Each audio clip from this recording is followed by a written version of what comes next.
Welcome to the Winward Academy lesson on Super Pythagorean Theorem. Chances are you've never even heard of this theorem before, right? You've probably heard of Pythagorean theorem, but maybe not Super Pythagorean theorem. But it's actually a great equation to learn because it can take really complicated questions about three-dimensional shapes like rectangular prisms and cubes, and it can make it really easy to find the distance between the farthest corners in that three-dimensional shape. So let me draw a rectangular solid for you. So I appreciate your patience while I get this sketched.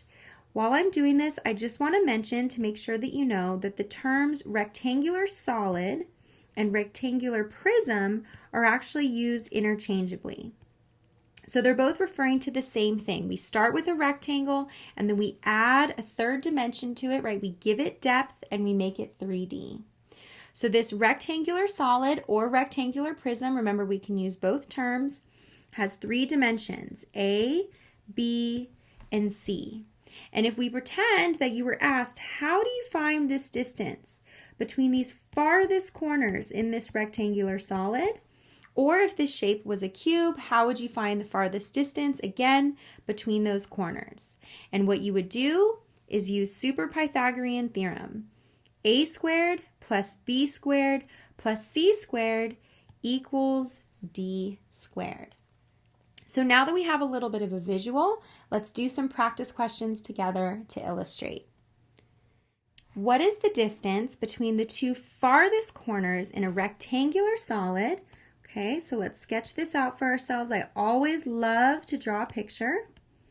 Sorry, I'm kind of sketching it quickly. Here we go.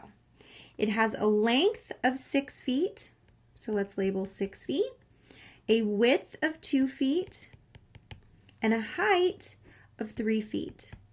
And what have they asked us to find here? They have asked us to find the distance between the two farthest corners in this rectangular solid. So what are we going to do? We're going to use Super Pythagorean Theorem. So before you use that equation, let's rewrite it for ourselves. A squared plus B squared plus C squared equals D squared. Remember that D is that distance between those farthest corners. Now before we plug in, I want to make it really clear which of these variables we're going to put where. So let's go ahead and just define that A is 6, that B is 2, and C is 3. It's important for you to know, however, that we could have put these numbers into the different variables. It wouldn't matter. At the end of the day, we're just squaring them and adding them together. So as long as you use each one once, don't worry if you put, don't worry which one you put for A, B, and C. So here we go. We have 6 squared plus 2 squared plus 3 squared equals D squared. That's 36 plus 4 plus 9 equals D squared. When you add these numbers together, and let me put a little line here to separate so it's a little bit more clear. When we add these three numbers together, we get that 49 equals D squared. How do we solve for D? We have to take the square root of both sides. So before I rewrite that, I'm going to actually flip which side they're written on. So we get that D, right, the square root of D squared is D, is equal to plus or minus the square root of 49. Remember, if you ever start with something squared and you take the square root, you have to do the answer as plus or minus. So D is plus or minus the square root of 49 is 7. However, because we are solving for a distance can never be negative, so we're going to go ahead and cross out the negative answer. So D is equal to positive 7, don't forget your units, feet. Now what does that mean? That means that if you have this rectangular solid with the dimensions 6 by 2 by 3, that the distance between the farthest corners in that rectangular solid is 7 feet. Let's do a few more. What is the distance between the farthest corners in a cube? Okay, good. We get to practice with another shape that has a side of length √3. So I like this practice question. I want to do it with you because we're going to explore radicals, which are definitely a point of confusion for a lot of students. So just as we always do, let's start with a picture and rewriting our equation. So here we have a cube, right, which is just a square. And then that three-dimensional space is the same length, right? So this is S, S, and S. All three of these dimensions are the same. We want to find the distance between these farthest corners. So we know that we're going to use Super Pythagorean Theorem. And now let's go ahead and label each of these S's, right, is √3. So this length here is √3, this one's √3, and this one is √3. So one way you can think about it then is that when we use A, B, and C in our equation, every single one is √3. So now let's rewrite our equation. A squared plus B squared plus C squared equals D squared. Remember, D is that distance between the farthest corners. So now we're going to be really careful because we're going to have to square radicals. So we're going to have √3 squared plus √3 squared plus √3 squared equals D squared. Again, great review of radicals. The square root of 3 squared is 3, right? Square root of 2 squared is 2. The square root and the squared will cancel each other. So we're left with 3 plus 3 plus 3 equals D squared. That means that 9 equals D squared.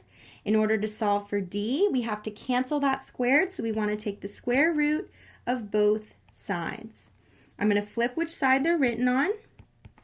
D is equal, do not forget your plus or minus. In this case, it quote unquote doesn't matter because the answer is the positive one. But I assure you, you must ingrain this practice. When you take the square root of something squared, the answer has to be plus or minus, okay? Please don't forget that. So D is plus or minus √9. That means D is plus or minus 3, right? The square root of 9 is 3. In this example, because we're solving for a distance, we would not include the negative as a possible answer. So D is equal to 3. Don't forget your units. Meters. Again, what does that mean? We have found that if you have a cube where every side is √3, that the distance, right, between those farthest corners is 3 meters. Okay, now for this last one, we're kicking it up a notch. It's going to be a bit more challenging. What we've done so far, we've always gone in the forward direction. They've given us information about the sides, and we have solved for the length of the diagonal. But part of getting really comfortable with using an equation is being able to use it in that direction and in the reverse direction. So I want to expose you to it, again, so that you're comfortable no matter what you see. So let's go through this one together. What are the side lengths of a cube if the distance between its farthest corners, so now they're giving us D, and we have to find the side lengths, right? If the distance between its farthest corners is 4√3 inches. So here they gave us the side lengths and we found D. Now they're giving us D and we have to find the side lengths. So as always, let's start by drawing a picture and then plugging into our equation. So once again, we have a cube. So here's our cube. We don't know the side lengths, right? These are all question marks, but what they have given us is this distance between these farthest corners, right? So this distance here is 4√3. Now, the biggest mistake that people make is they go a squared plus b squared plus c squared equals 4√3 squared. And while that's correct, they're missing a really important concept, which is that A, B, and C are the same in a cube. So what we want to do is think about it like this. So we know a squared plus b squared plus c squared equals d squared, but if A, B, and C are all the same because they're all cubes, because it's a cube, they're all side lengths of cubes, you can write s squared plus s squared plus s squared equals the distance squared, which is 4 root 3. Again, key step is recognizing that you shouldn't leave these as 3 different variables. If there are 3 different variables, you're going to get stuck. You're not going to be able to solve the problem. But if you recognize they're all the same, aha, now we only have one variable, so we're going to be able to solve. S squared plus s squared plus s squared is 3s squared. 4 root 3 squared, I definitely want to go over this with you because people make a lot of mistakes here. You want to make sure that you apply that squared both to the 4 and to the root 3. So it's going to equal 4 squared times root 3 squared. That means that 3s squared equals 4 squared, which is 16, times root 3 squared, which is 3. So 3s squared, 16 times 3, is 48. We're going to divide by 3 on both sides. You get s squared equals 16. So now we take the square root of both sides.